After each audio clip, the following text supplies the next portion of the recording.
Not the frantic page searching. Hello, well-read baddies. Welcome to another episode of She Well Read. I'm Alana. I'm Samra. And I have to say it because I said it last episode. You were like super early last week. And then you made up for it this week. I think you were the same amount early that I was as you were late. We gotta even it out. No! I'm kidding. I'm all about balance. Anywho, shout out corner. Follow us everywhere at She Well Read. Follow us on YouTube. Subscribe. I got an email today that apparently YouTube's doing like handles now. Oh. Which I was like, I need to look into it more. But I was like, what's the difference between that and our page name? But apparently it's supposed to be like easier for people to like find you. Yeah. Okay. And like if they like at you in a comment or something. Oh. So it's rolling out in November, I think. So stay tuned, I guess. We will have our handle. We'll be on that. Yes, we will be on that. Coffee break. Okay. I got this from Elsie Escobar. Shout out to She Podcast and the Lipson team. But she was talking about on one of their shows, I can't remember if it was last week or the week before, but she was talking about the importance of a name. Okay. And it's very interesting that she brought that up because at church, shout out to Pastor Mike in Rock City, he's been doing a whole sermon series on like, it's called God Is. And he's been talking about like the different names that God has, like that you call him in certain situations. Yeah. And it really got me thinking about just names in general. And then we just did our interview with Care So Much, which... Such a great name. Right? Interview probably won't be up by the time we post this, but we'll keep y'all posted. It's in November that it's supposed to be up. But she was talking about our name too, like She Well Read, and like but did a very good dissection of our name that I would have like never thought of. I know, that was deep. Yeah, and brought up some really great points. So it just got me thinking about like, you know, what we call ourselves. It really does change who you are, I feel like. And it made me think about like your RIP, your IG name, Samra the Curator. Yeah. It just very like, tell me about coming up with Samra the Curator. Like, what was the inspiration? The inspiration was one of my favorite artists. I figured. Tyler, the Creator. And I don't know. I think that I was trying to figure out what I wanted to do and like what I'm good at. And I decided, I guess, like curation of closets, curation of style and things like that. I feel like that was kind of what I was trying to do. Yeah. So Samra the Curator, I'm not really sure like what moment it was, but I think that's why I did that. Yeah. No, it makes sense and it fits. Also, okay, I was making sure I pressed record and not stream because I was like, my worst fear is that we don't actually record, like we do this whole thing and then it's not recorded and then anywho. So I had a little anxiety moment just now. I had to try. I'm glad you did. Yes, but no, that's so good because, you know, I like all of my social media is living like Lana, and like I think it's cute and I like it to a certain degree, but I don't know if it necessarily defines me. Oh, that's deep. Yeah. I mean, like, but like I said, to an extent, I need to find more connection with the name, I guess is what I'm saying, or like maybe tweak it a little, because I feel like living like Lana, like everyone is always like Michael just talking about how I have a house and a car, like a 2015 Toyota Camry, and like how that's like big shit. And I was like, I mean, okay. And you were like, yeah, that's Lana. Yeah. And so it's very much that thing of when people like not address me, but like talk about me. It's like, oh, that's very Lana of you, or like a Lana activity, or like, I don't know. I feel like I get referenced a lot. So like living like Lana makes sense to me in that regard, but I don't know if it necessarily makes sense for me as like in my creative space. Okay, yeah. So stay tuned. I don't know what I would change it to. Just thoughts. Well, keep us posted. I will. I'm gonna need your help with that though, because you're good at that type of thing. I think I created Living Like Lana. You did. Which is why I'm recruiting your services again. All right. Well, I need more thoughts. Okay, I'm gonna give you more thoughts. So that was the first thing. The next one's yours. What's up?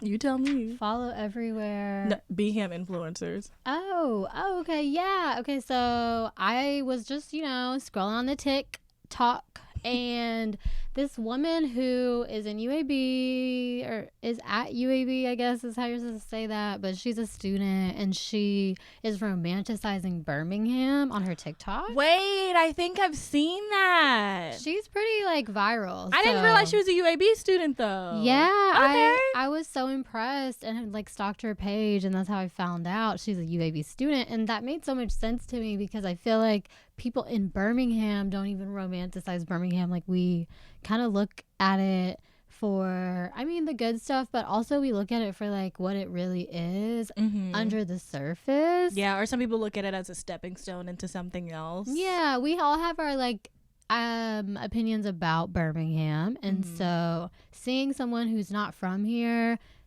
romanticize it and make it seem so beautiful, I was like, wow. It's cinematography. So her at is Sanaz Tafazoli. So we'll link it in the episode notes. I could spell it, but I don't know if y'all really. It'll be in the notes. Yeah. And she's just super dope. So shout out to her. That's awesome. Yeah. No, I'm pretty sure she's popped up on my For You page a couple times, but I never put two and two together. Yeah. But that's awesome. And the last thing is we got featured in a Dissect article. Shout out to Dissect. Did we? Yeah. Oh my God. Literally today. Shout out to Dissect. I do love Dissect. Yeah. Y'all are awesome. But it was basically an article from one of their writers or curators, I should say. And she was talking about how podcasters need to get into TikTok. And how lucrative having a TikTok and being good at your TikTok can do for your podcast, and how more people who listen to podcasts are getting on TikTok looking for podcasters. Pod Talk. Is that Pod Talk. thing? It might be. It honestly probably is. It sounds like it. Pod Talk. But ours got featured because I remember I added it, and then Jess, shout out to Jess again at She Podcast, added us, and so then we got featured. Yeah, just as an example of one of the podcasts who's doing TikTok right or doing it well. So thank you to Script for that. Yeah. I'll have that linked in the show notes too. Speaking of shout outs, we also got shouted out on Instagram for having an amazing branding situation going on. And she kind of mentioned a little bit about how we use videos and all of that. That's actually, we talked about that a little bit in the collab or the interview we did with Care So Much also. So it's just really nice to be recognized for things like that. Yeah, we put a lot of work into it. We do. Y'all, we don't get paid for this, so this is casual stuff for us. And it's rewarding work also, and it's especially rewarding when you start getting recognized for your hard work. I think that's it's not the best part, but it's it helps. Yeah, it's it nice. Makes us feel seen. Yeah, it's a motivation. That's what I can't think of words today, per usual. And yeah, it's always the end of the day that we record, so it's I'm exhausted. I know, and I had to deal with my whole tire thing. Y'all had to buy a whole new tire today. R.I.P. You hate to see it. Truly. Adulting shit. It is. But okay, let's get into the chapter. Damn. I thought you were good. My bad. Yes. Wait, restart. We can just chop and screw it. Cut that part out. I kind of want to keep it in because it's kind of funny. Okay. But we can do we that. got it next week. Put it in here. Put it in the email. Put it in here to sing. Get into the chapter. Yes. She said, "Yeah, I neither on mine." I know what you're saying. Sing, harmonize. Not that I look up at it. I know you were literally just talking about how you don't look at this. On the off chance that I did happen to look at it, you never know. When we finish shoutout corner, or not shoutout corner, coffee break, just look at me. Now you want.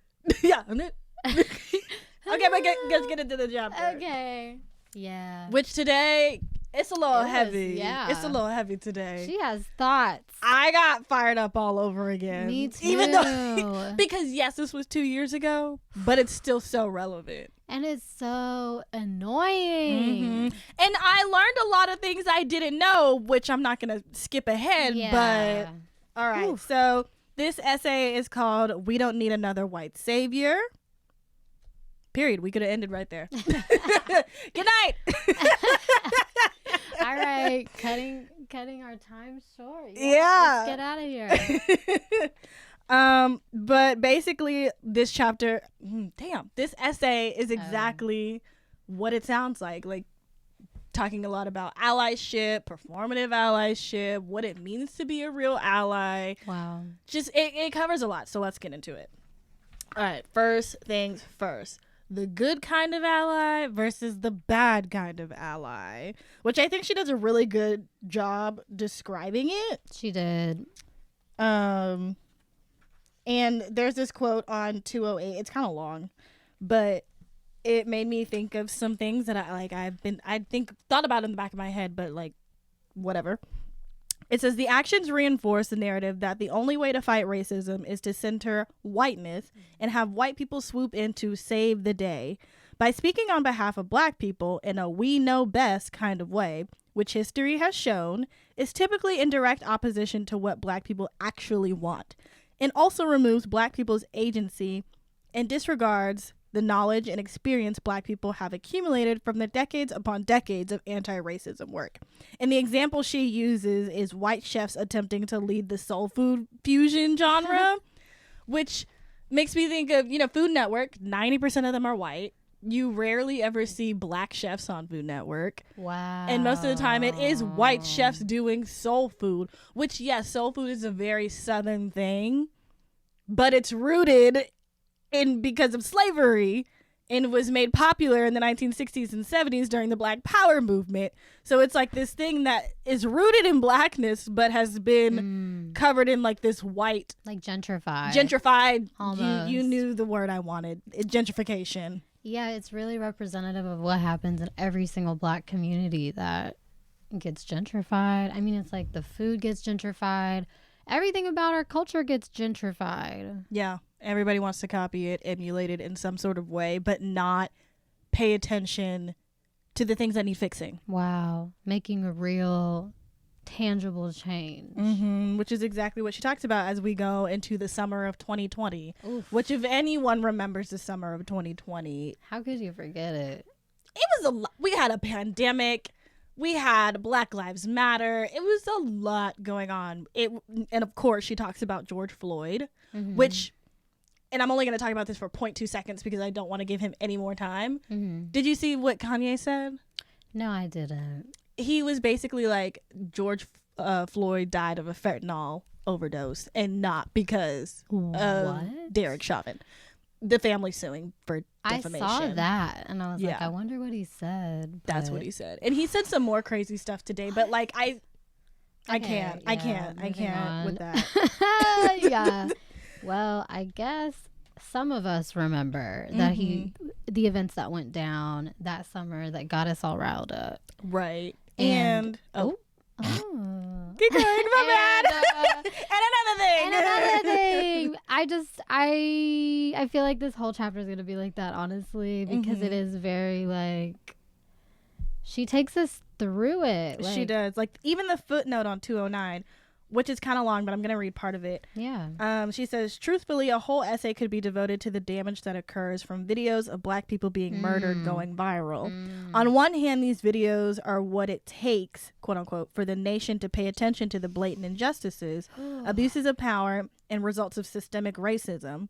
On the other hand, the circulation of these videos reinforces the notion that black life is a wholly traumatic experience, that death by the hands of, usually, white authoritative figures is a fate that cannot be avoided.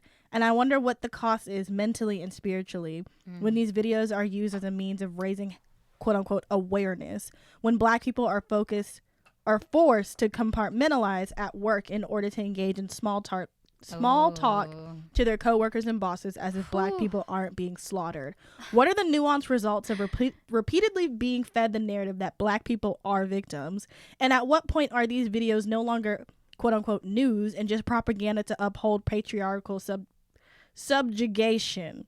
That's a long one. Woo! I reckon that we crossed this threshold a long fucking time ago. That was really, really, really well put. I know I said I was going to say a snippet of it, but I couldn't stop. It's too good. It's too good. It's true. It's like you want to talk about it, but then you almost feel shamed out of talking about it. Or like at work. Oh yeah. Yeah, and I mean in a lot of situations, it's like people don't want to talk about. Small talk is all about talking about the things that make you comfortable. Like you're not supposed to bring up all that stuff.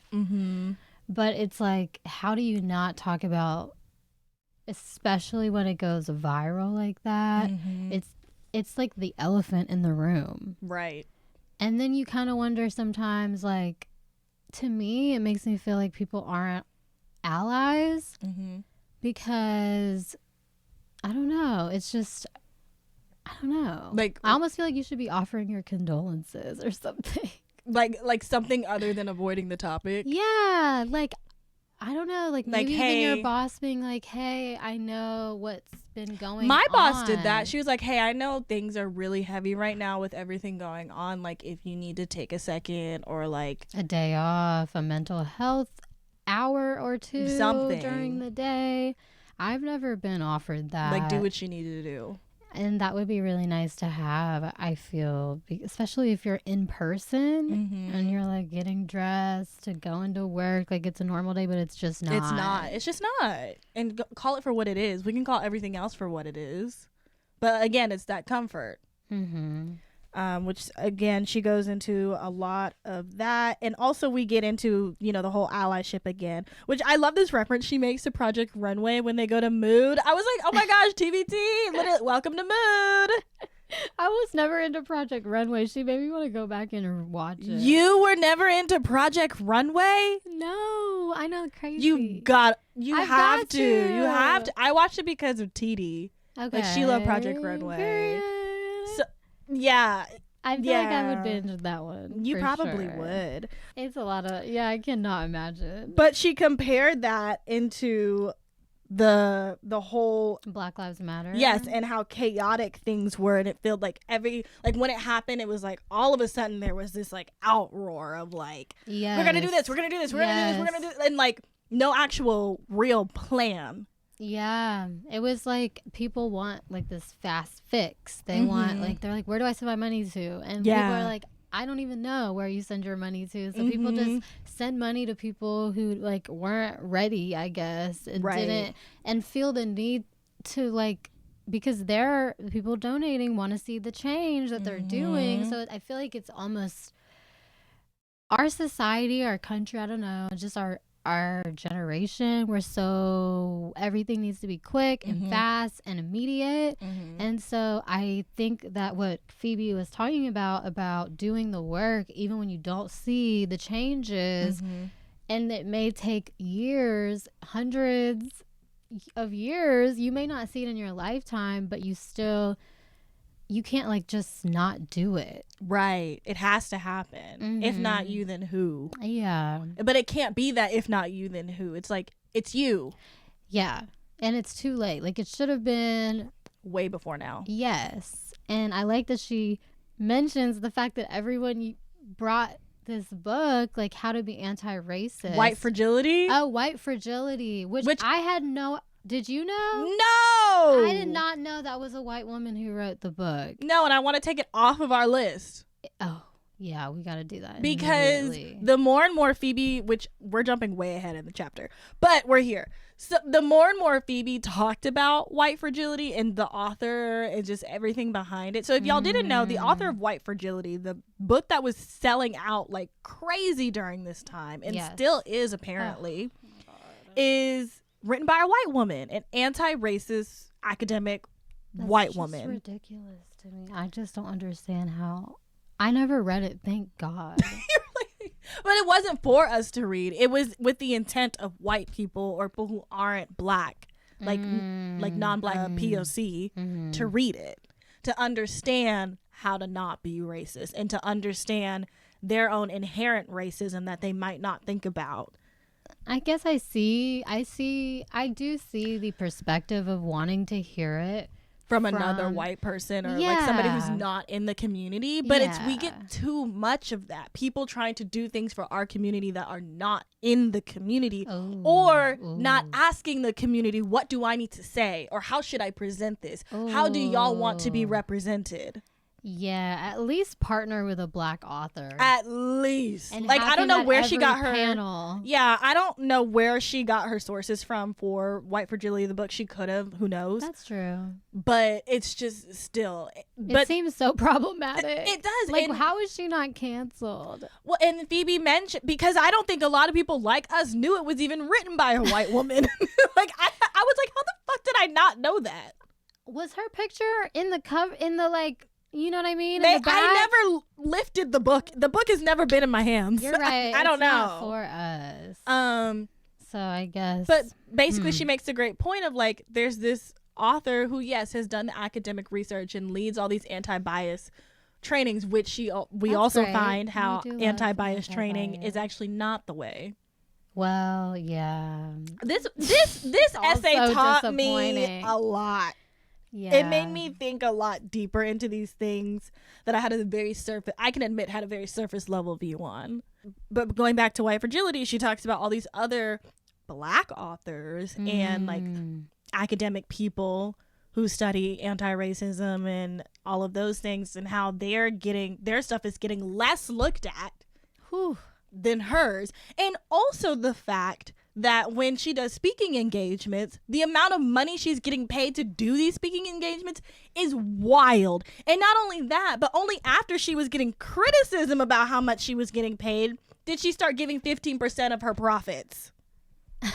Bruh, you are literally profiting off the very thing, like, and that's why I made the note of the blind leading the blind. Yeah. Because that's what it was. That's what it's giving. It's giving. Yeah. Yeah. So, anywho, there's so much upsetting stuff in this chapter. Like, it was hard to read. I mean, it is. She makes it funny and. Yeah, she makes it very lighthearted, or even, the corporations. We all saw that of all of them, like, their diversity statements and like putting all, like, even in their workplaces to their employees, they sent stuff out that no black person had any business with what they put out, and it was just this quick little thing to try to get ahead of the game and had no thought or anything put into it. A lot of people got called out, so a lot of people did get called out for that too. Black people were on the trails ready to call people out, and I do think it's fantastic that we have so many black influencers and any influencers of color, really, because there's so many that are doing the work and educating people in bite-sized content where they can just understand it.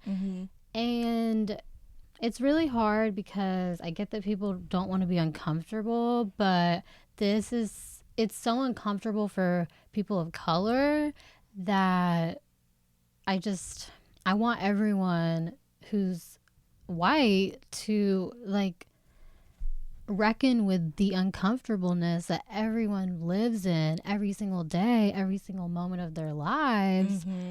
And like, I just feel like reading books is such a comfortable way to learn about racism and the ways to be an activist.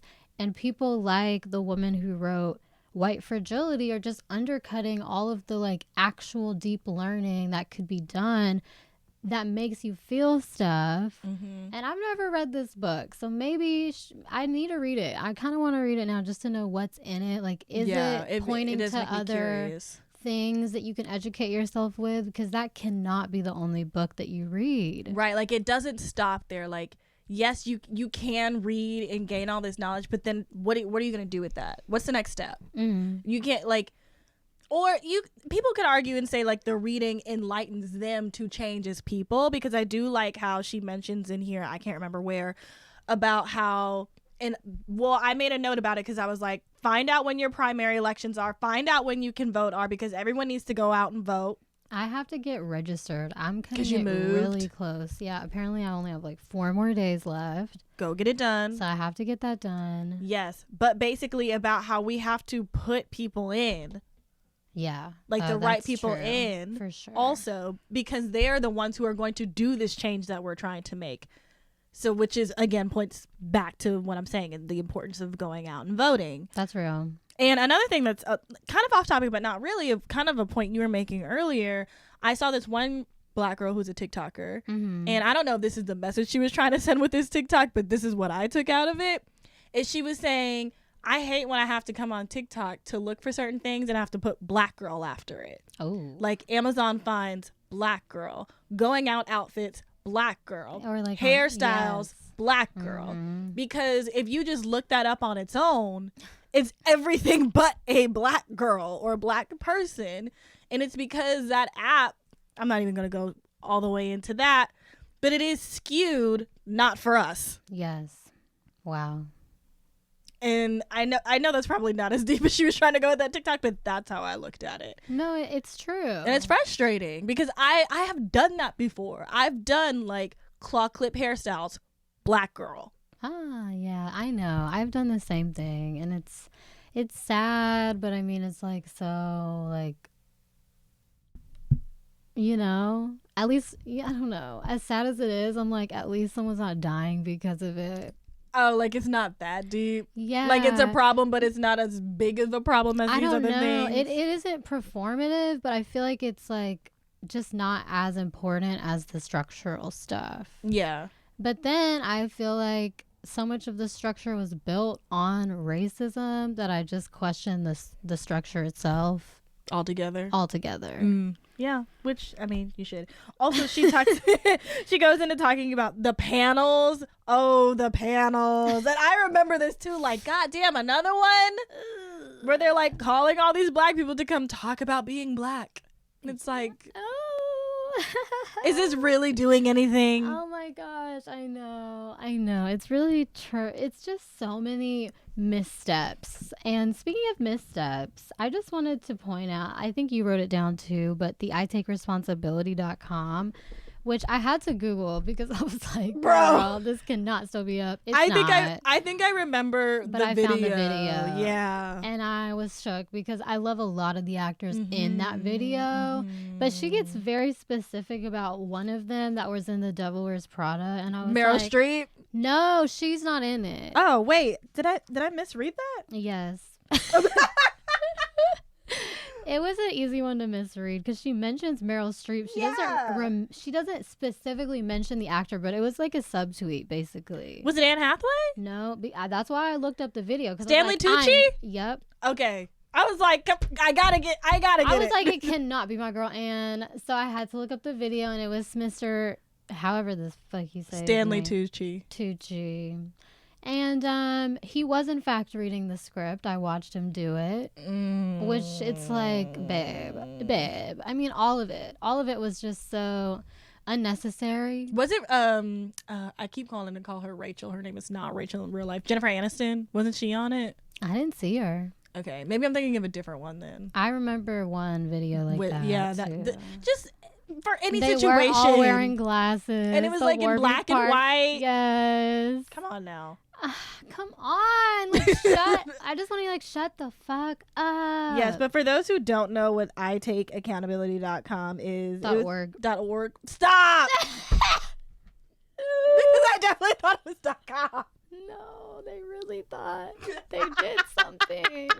They were like, no, babe, .org. I cannot. But it was basically all these celebrities in black and white with their fake glasses on, Quay glasses. I think that's what it was. And they were all she says non-prescription Quay? Yeah. Glasses. I think they're called Key, actually. Key, whichever one it is, with this like sad piano music. It was so sad. It was like Humane Society sad. was like all these different. It was like resources, but like not really. No, there was no. I mean, maybe at the end I couldn't make it through, and it was only less than 3 minutes. I couldn't make it through. Yeah, there was like different options where it's like demand police accountability on the on the website. Yeah, not the video, the So website. got you. Yeah, it was a whole. They put some money into this, y'all. Right, and I think she said Didn't it's give it best. to the family.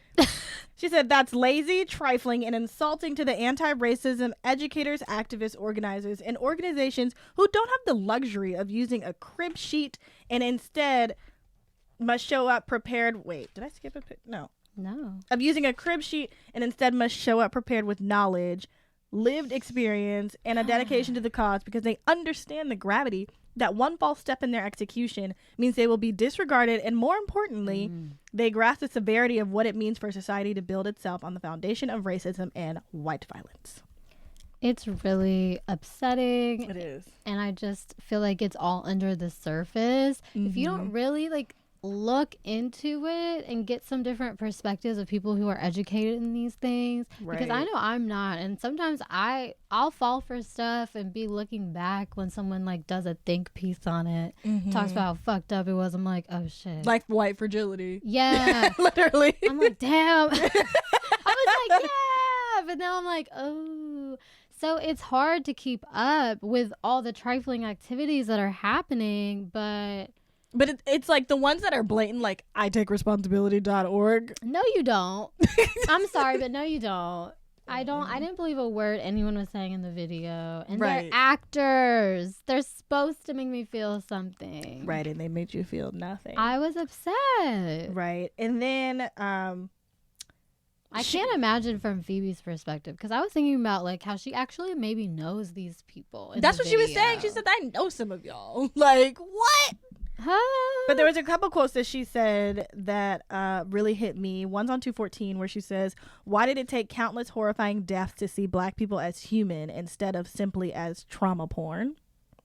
Another one was on 215 when she says you don't need to be black people's friends, because that whole thing of like, I don't know how to be friends with black people or how to make friends that are black, and shut up. Talk to us like we're normal people. Make casual We're conversation. normal people. Yeah, it's just the same thing of like her we're not being the asked to subset. be photographed. Like, yeah, we're not the subset. we're the same. We have the same skin. It's just darker. We have the same blood. All of our blood's the same. It's all the same. But the quote says, you don't need to be black people's friend in order to fight for their humanity. Like, it doesn't take being friends with someone who is in it. That's so sad to me that you can, like, just because you don't know somebody, be like, don't really care. That doesn't matter to me. That's like saying, it's racism. that's like saying I can't be upset and sad about the war in Ukraine because I don't know anybody Ukrainian. I mean, it's just not the case. Like, it's racism because I'm thinking about every single white girl who goes missing, who the whole entire nation Gabby Petito feels upset about. And not saying that we shouldn't be upset about it. Like, yes, this girl. But I know like y'all got the humanity right to feel for someone you don't know. It's the skin color. Let's talk about it. We don't have time, but yeah, I mean, we are. Yeah, I was gonna say we are talking but we could about talk it for hours. We could talk more. We've only got a few minutes left, y'all. There's really not enough time to dissect all of this. But another thing she brings up, which hits me personally, is she talks about interracial dating. Yes, because she talks about how that was really tough for her. Oof, like, and she had to like self-reflect. Like, she couldn't even go to protests with her man, not because he's white. I was about to say, right? I was like, not because he's white, dramatic, but because he could have been deported for being arrested at any of the protests. Which I was like, is he just like here, like undercover? Like, no. But like for immigrants or people, if you get arrested, they'll kick you out, type thing. I think it's like under certain circumstances, but like basically just don't play with it. Okay. Yeah, that type of thing. Don't play with it. These are the things I don't be knowing either. There's so many things I don't be knowing. I be learning. We learning from reading. But basically, what he did, is what all white men, specifically white men dating black women or anyone outside of your race, which he needs to write a book. Because apparently it's very difficult to understand. But basically, he's just like, what can I do for you? Yeah. Period. Like, let me be a source of comfort for you. I will never understand what you're going through because I am not a part of this community. It's the awareness for me. It's the awareness for me. And she was even saying, you know, he was donating to bail funds and doing all of this like work that he wasn't out here bragging about either. Like, he's not showing like, oh, look, I just donated this amount of money to this bail fund, da da da da da. He was doing it in private because it's not something that, you know, a lot of people do it to be rewarded for their actions. Like everyone that posted the amount they donated on their story, like people were screenshotting that. Which some of it I was like, I could see it as like, hey, I did it, you do it too. But I know some of those people, it's performative. It's performative for sure. I don't know. I can see how it could be like, hey, like reminder, go do this thing. Yeah, but it's making it about yourself. It is. It is making it about yourself. You could just say, hey, y'all, here's some places to donate to. You don't have to say, I did. You should do it. Or it could be like, I donated here. And it's leading them to this, oh, where? Let me go look at it. So I could see both sides of it. Yeah. But I can see where you're like, the majority of the time it's performative, though.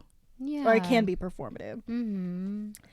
And speaking of performative, I just had to call out, oh my God, I think I might be skipping ahead. That's okay. Is it on 224? Because that's where I'm at. Maybe actually. No. Oh, just kidding. Wait. Well. Or 223? This is kind of what I was talking about. So I'll just go ahead and read this paragraph. Okay. Okay. Jeff Ihaza, a writer for the now defunct website The Outline, perfectly encapsulated this point, which is performative activism, back in 2017. Wait, where are you? 225. Sorry. Okay. No, you're good.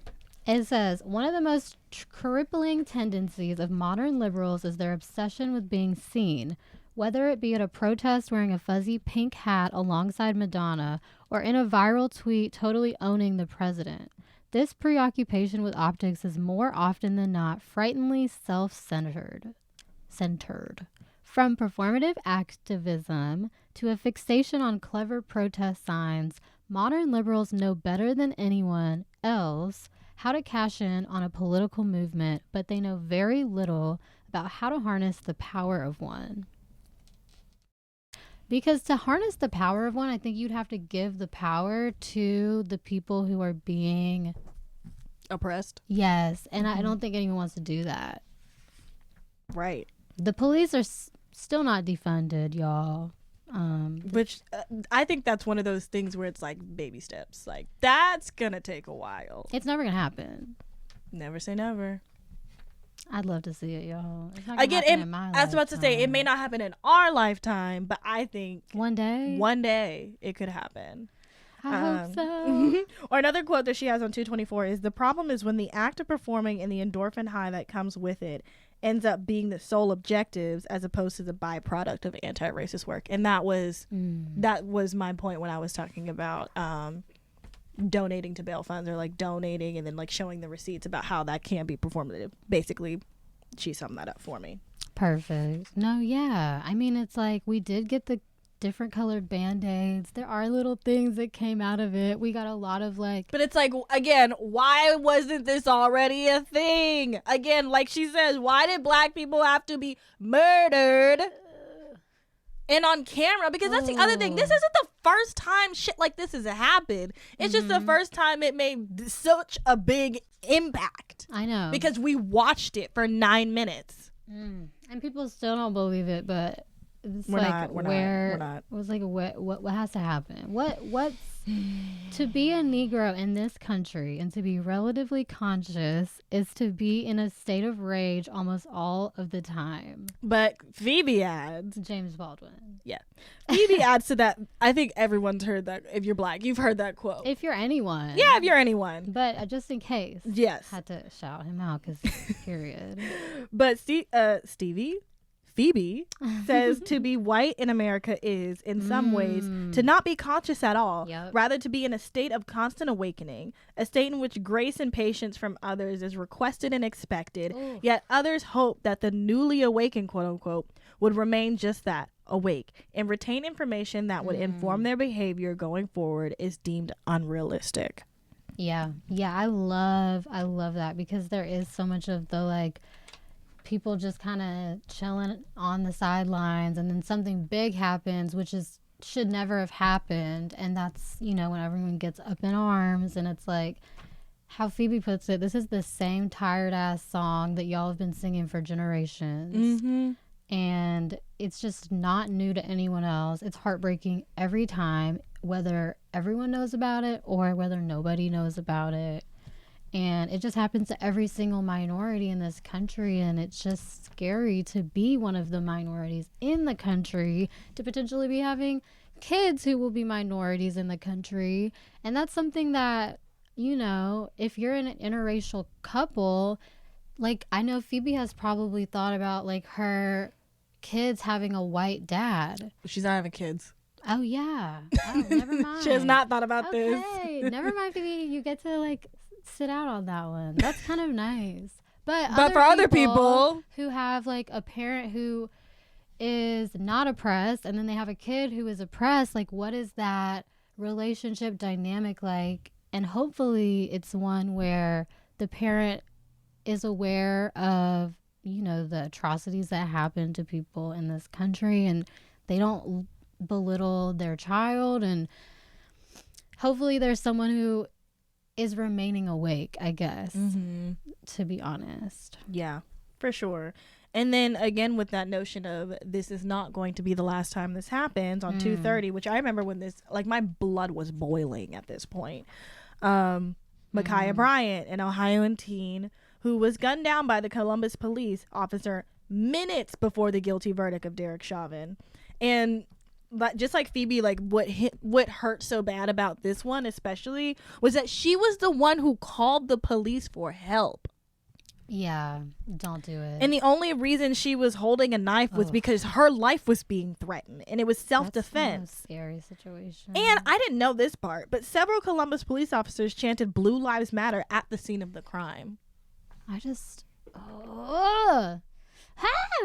And then she even says, just like me, perhaps when I was younger, I could have taken those promises at face value and believed them, been convinced that change was coming around the bend despite the absence of evidence. But I have lived too long and seen too much. As someone on the cusp of 40, it would be foolish of me to have faith and, quote unquote, trust the process based on nothing but verbal intent. Yeah. Which is, again, the actions, which, again, I'm going to say it again. Go vote. Figure out when your primary election is. Figure out where you need to vote. Figure out how you're going to get there. Whatever you got to do. Yeah. Just do it. I think Uber offers free rides to your local polling place. I don't know if that's like depending on what city. Yeah. Or if it's everywhere. I don't know. Look into it. We'll post stuff when we find stuff too. Yeah, for sure. On our stories. Check us out on Instagram at SheWallRed. There was a quote on 229 that I wanted to read. Okay. Just because it was so good. Okay. So in Kathy Park Hong's Searing and Essential book, which I'm adding it to my list. So many I had to add. Minor Feelings and Asian Reckoning, she writes about the fantasy of white innocence, which has troublesome ramifications and is a luxury that's not afforded to any other group in America. And I'm going to read a little bit of this quote. It says, innocence is not just an absence of knowledge, but an active state of repelling knowledge. Well, I don't see race where I eclipses the seeing. Innocence is both a privilege and a cognitive handicap, a sheltered unknowingness that once protracted into adulthood hardens into entitlement. I was like, damn, I never thought about that, but that's real talk. Yeah. Innocence turns into ignorance, which turns into privilege. Yeah, it's like it's a cycle. Which turns into entitlement, not privilege. Privilege was there all along. Yeah. It was always the underlying factor. Mm-hmm. It just keeps stirring and stirring and stirring. And before we wrap up, I know we had already skipped way in the beginning to white fragility. But we've pretty much already talked a lot about it. But there was this point on 236 that I wanted to read that Phoebe... This is just a very well written essay, Phoebe. 20 out of 10 on this.